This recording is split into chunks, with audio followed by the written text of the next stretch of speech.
What should a third grade STEM curriculum look like? In this episode, I am sharing with you an overview of what the year can look like, a breakdown of a sample week, and in my opinion, the top things that a third grader should walk out of STEM knowing. This is part 4 of a 6-part series where I am breaking down each grade level and what it can look like with your STEM instruction.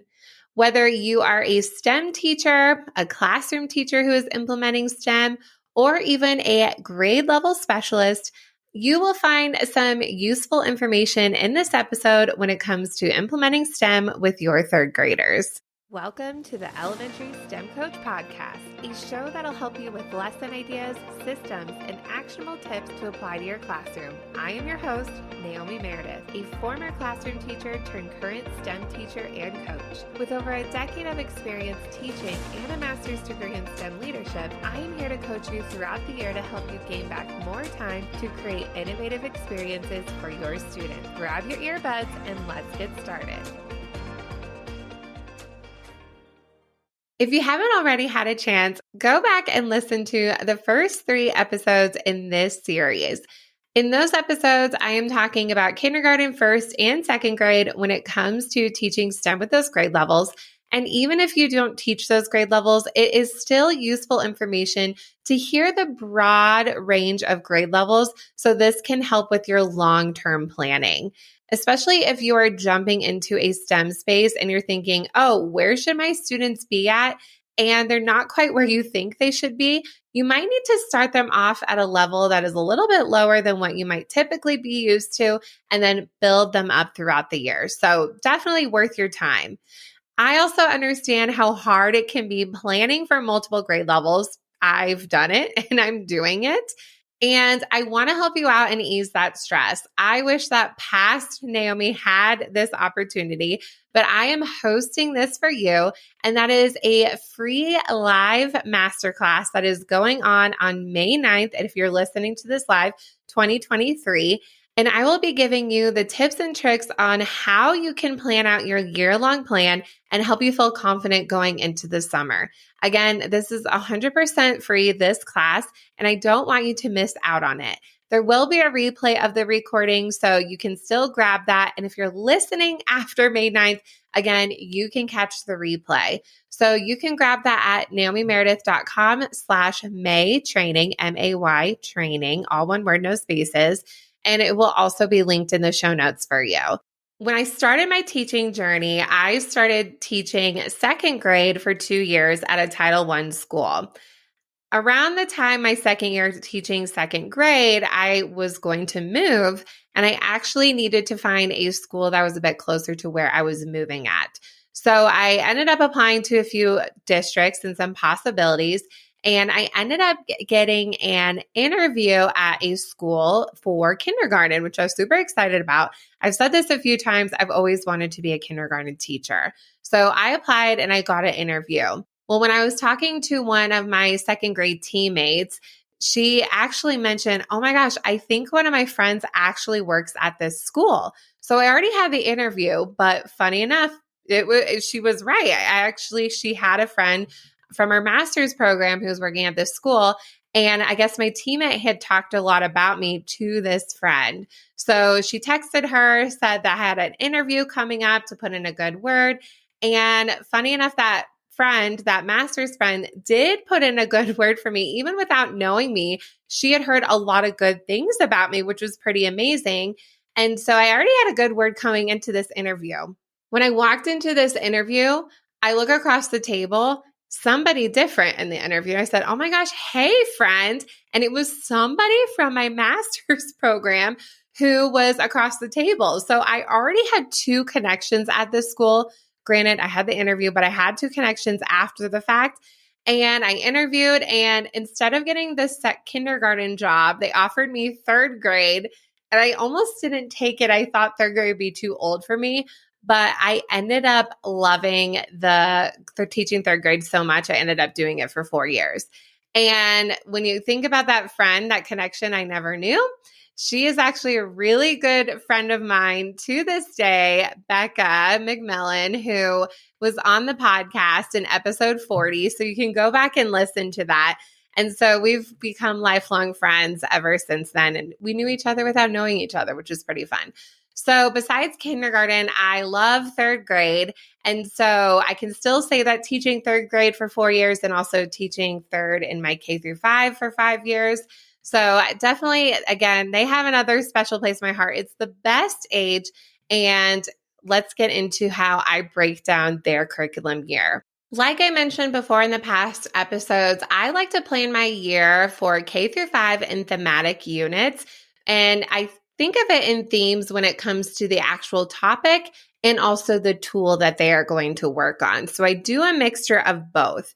So you'll hear very similar things if you're listening to this whole series and how everything connects together. This is a great series to binge listen to because everything's going to make a lot of sense. But if you're listening to this in isolation, that's okay too. But that's just how everything is planned and goes together.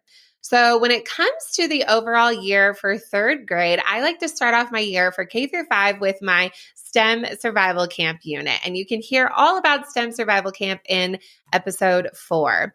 So for third grade, their challenge is the game from the land. So they have to create a game to keep them entertained while they are out camping or if they are isolated by themselves in the wilderness for a long amount of time.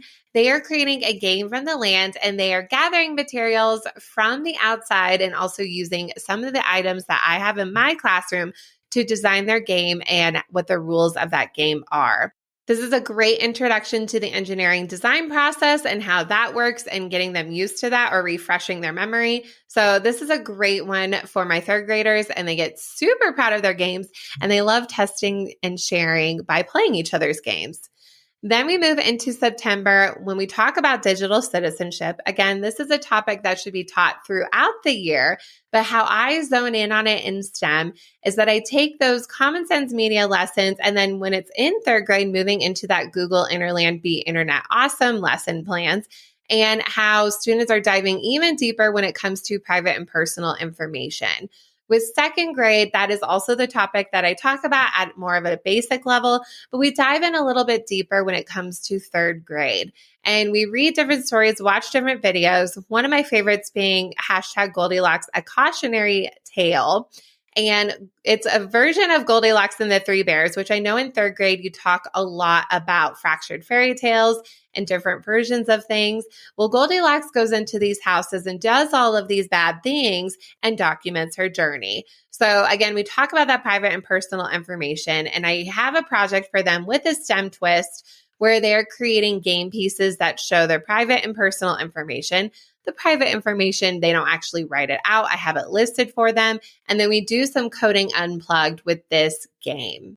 On from there is my maker month for K-5, and we talk about different type of earth systems. So we do some makerspace things in our STEM survival camp with a little more guidance, but this one is more open-ended with more materials in my classroom. This lesson is pretty fun, and I realized when I was planning my year-long plan, I do more lessons with water than I thought I did. So having some plastic buckets on hand are very helpful for all of your grade levels.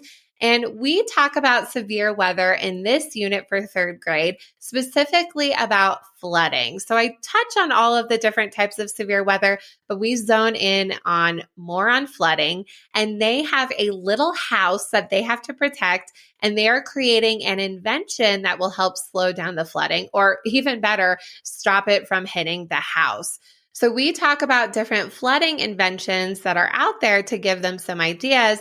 And then students take their ideas and run with it to create their invention that actually will be tested with water.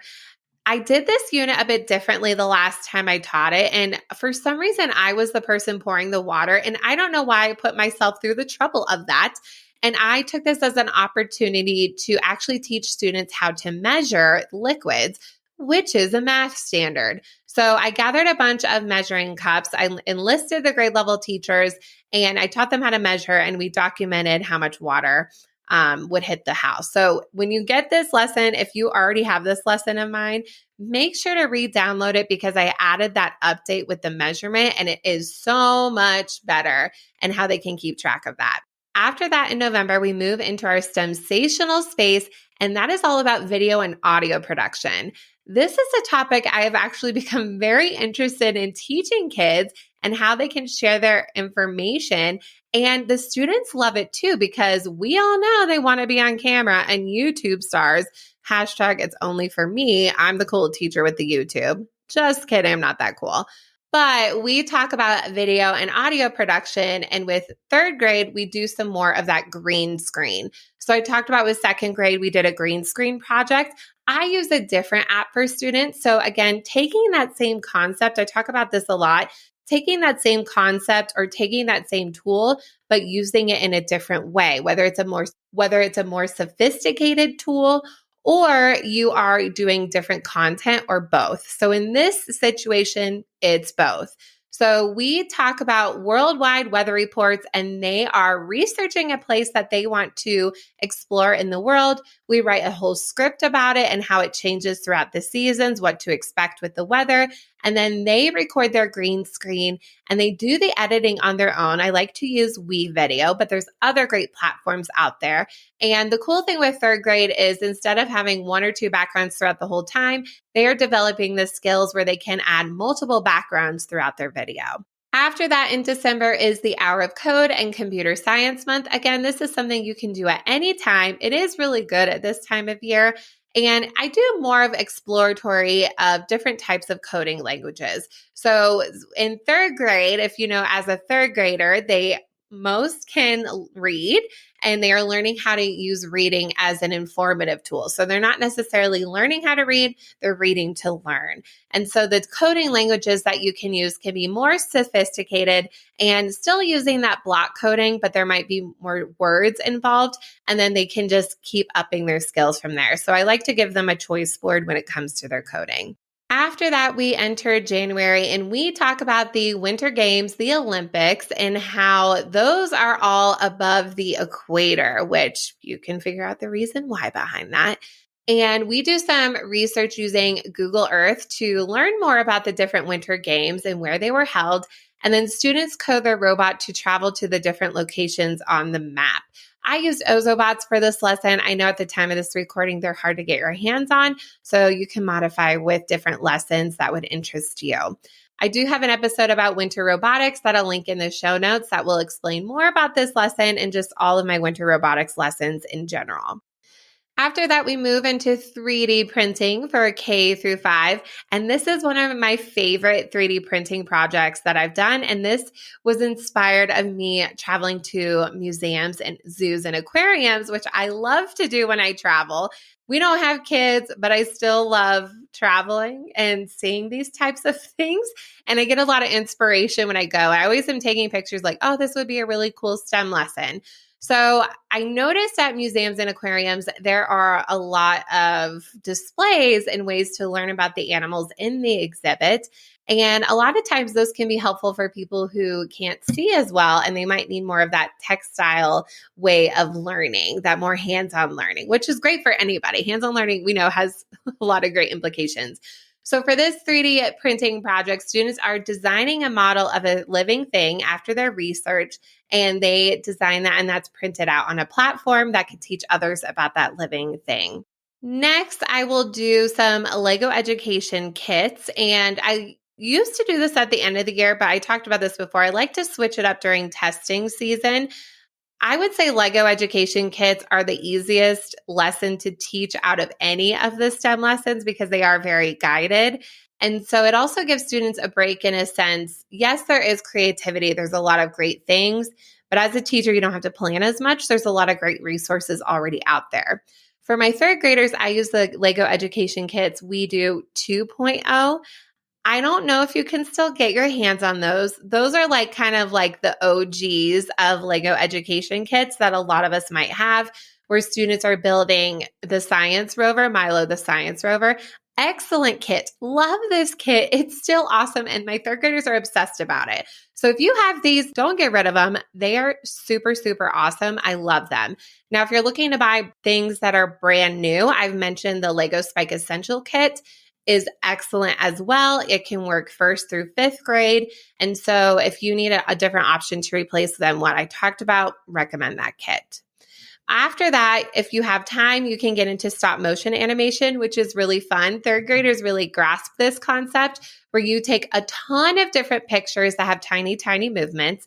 And in third grade, we talk about paleontologists and how finding fossils and where they're located can really help you tell the story of that fossil. So that's what they will do with their stop motion animation.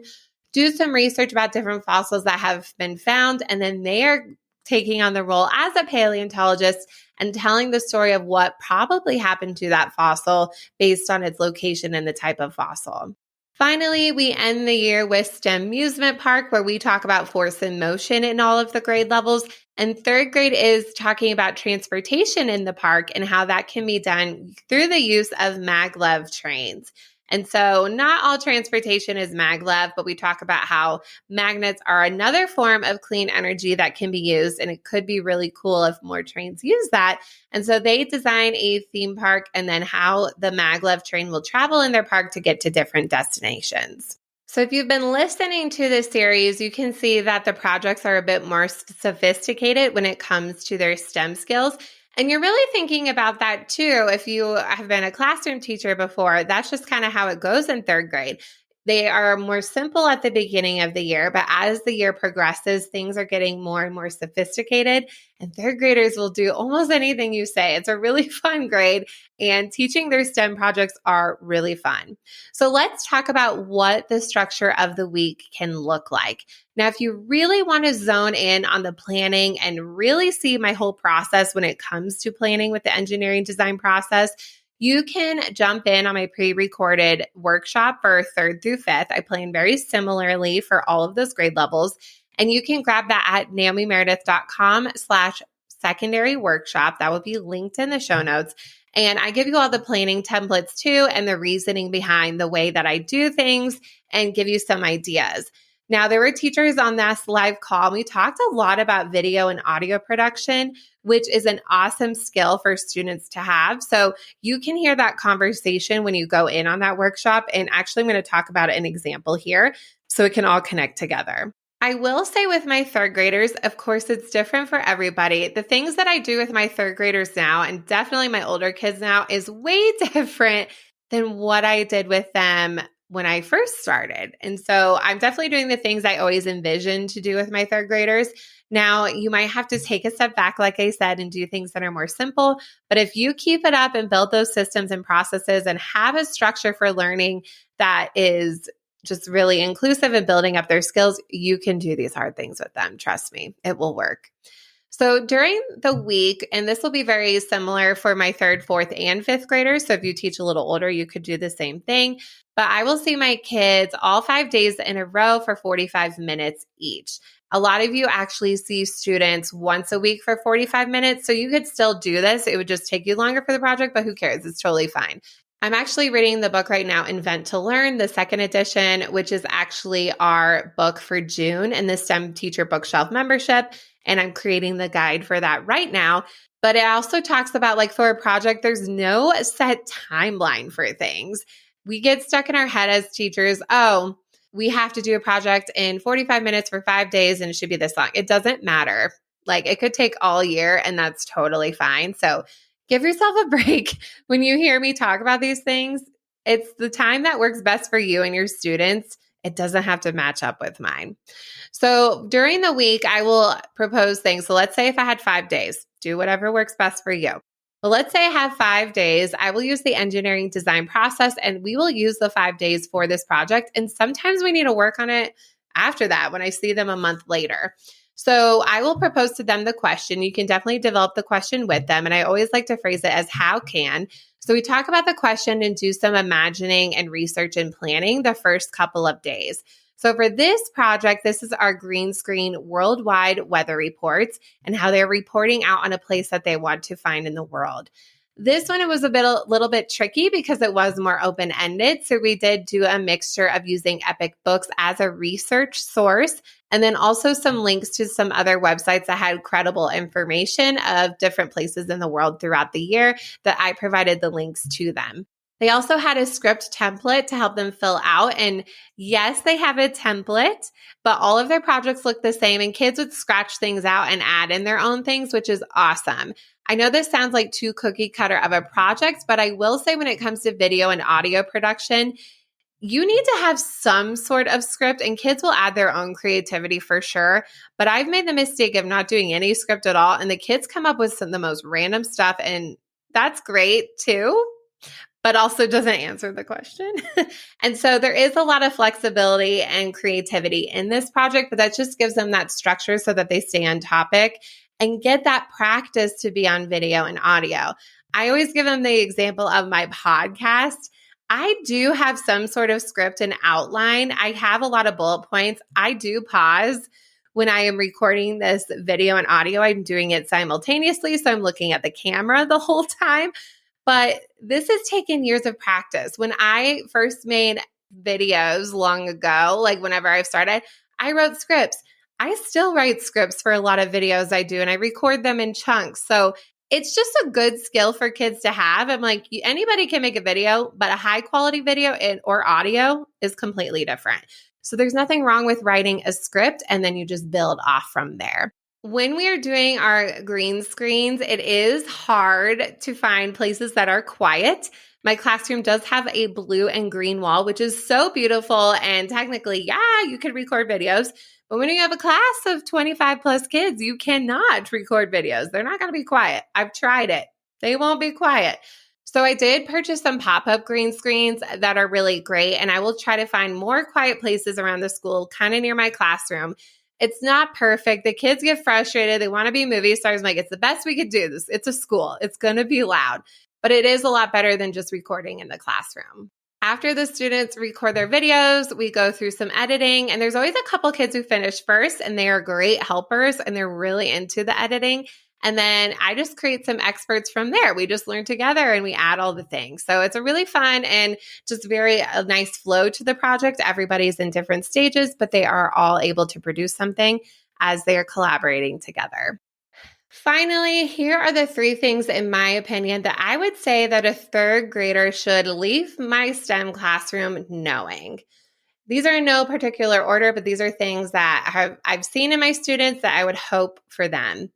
First is being able as a third grader to create more in-depth plans. So taking from that K through 2 experience, they are drawing and labeling their plan. They're being more thoughtful about the materials that they are using. As a third grader, I would want them to start getting more detailed with their plans by, yes, they're drawing and labeling, but also explaining why they're using certain parts. Why is this going to work? Why is it going to be here? So being more thoughtful about that plan and not just throwing something together and say, hey, I made a plan. Good for me. So just being more thoughtful, I would really hope that for my third graders. The second thing that I would want a third grader to know after leaving my STEM classroom is having more stamina to their STEM projects. And this is in general with a third grader. Just any project in general. So with my second graders, our projects last 4, maybe 5, maybe 3, not usually the full 5 days. But a third grader, just based on the amount of work that we're doing, it's not more work, it's just more sophisticated work. There's more tools, there's more things to add, more cool details, more awesome, fun things to try. And so I would hope that their stamina can increase. So doing things at least 5 days and really reiterating and developing their projects. So just, again, more sophisticated. And finally, it goes back to that group work. I would hope for a third grader that they can work in groups up to 3 to 4 and also holding a role within their groups. I will assign specific roles when it comes to the projects that they are working on. And so being able to really hold that role in their group and being a good team member. This is just a good soft skill in general for any students, but third grade especially, they are capable of this, and just being very explicit with that and giving them those opportunities and, in a sense, training on how to work together as a group when they're holding a specific role. As a recap, here are the 3 things that we talked about when it comes to planning your STEM year for third grade. First, we talked about the overview of the year and sample lessons you could teach and have a good variety of those. Next, we broke down the structure of the week and how you could go through the engineering design process or whatever process you choose to go through an actual lesson. Then I gave you my top 3 things that I would hope a third grader could walk away with when they are leaving my STEM classroom. Of course, this is a lot of information and a lot of things through trial and error, and I totally understand it's a lot. I've lived through it. I'm living through it. And so I invite you again to join my free live training where I will break down the whole year of K-5 and how I actually plan this out. So make sure to not miss out on that. That will be live on May 9th, 2023. So you can jump in at naomimeredith.com/May training. If you're listening after the date, you can still watch the recording that will be available for you with the same link. So no problem at all. Or if you can't join us live, you could definitely jump in on it there. Also, when it comes to your lesson plans, I have created everything and there's lots of updates coming and new lessons as well. And so you can grab the entire year. You could see that with my free year-long plan, naomimeredith.com/year-long plan. You could see what I was talking about. But I have everything broken up. You could buy the whole K-5 STEM plan. Maybe you just need 3rd through 5th grade. Maybe you just need 3rd grade. And so I have different options and bundles for you in my Teachers Pay Teachers store so that you don't have to come up with all these lessons. These are already tested with kids and kids love them. So you can implement those into your classroom right away so you can not have to worry about other things. Maybe you just want to learn the tools, but you want to have the lesson prepared for you. Again, thank you so much for being here. I am so happy to support you. This is such a fun journey for me, and I can't wait for all the future episodes and all the feedback you're giving me and the kind messages and lots of podcast ideas. I'm not running out of ideas. I didn't plan on doing 2 episodes a week for this long, but you guys keep asking for really good content. So here we are. It's still going. So make sure to check out the next 2 episodes of this series where we're going to talk about 4th grade and then 5th grade. So thank you so much again, and I will see you then. Thank you so much for listening to today's episode of the Elementary STEM Coach Podcast. I would love to connect with you over on Instagram at @NaomiMeredith_ or send me an email to elementarystemcoachpodcast@gmail.com. Also, make sure to check out my website, naomimeredith.com, to see all the show notes from today's episode and shop my K-5 STEM resources.